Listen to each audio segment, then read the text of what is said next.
In today's video, I'm going to teach you how to change hair color in Photoshop. We'll walk through a simple, non-destructive method that gives you flexible, realistic results without permanently altering your original image. Start by opening your photo in Photoshop. Choose a clear, well-lit image if you can. Clean lighting makes color changes look more believable. Zoom in so you can see the hair clearly, especially around edges and flyaways. This helps you work precisely, which is the key to a natural finish. Next, create a selection of the hair using either the quick selection tool or the lasso tool.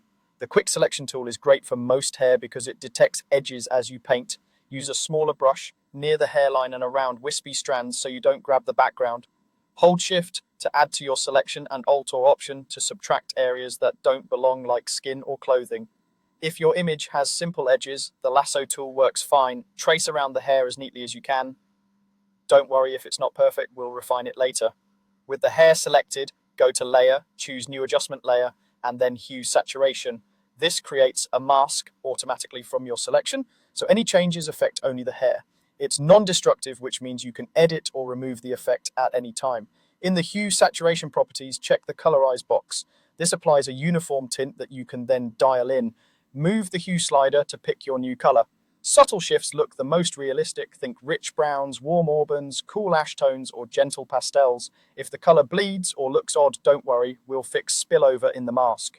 Now refine the look by adjusting saturation and lightness. Keep saturation moderate to avoid a cartoony result. Darker lightness values work well for brunettes, while lighter values suit blondes or pastel dyes. Watch how the highlights and shadows in the hair respond.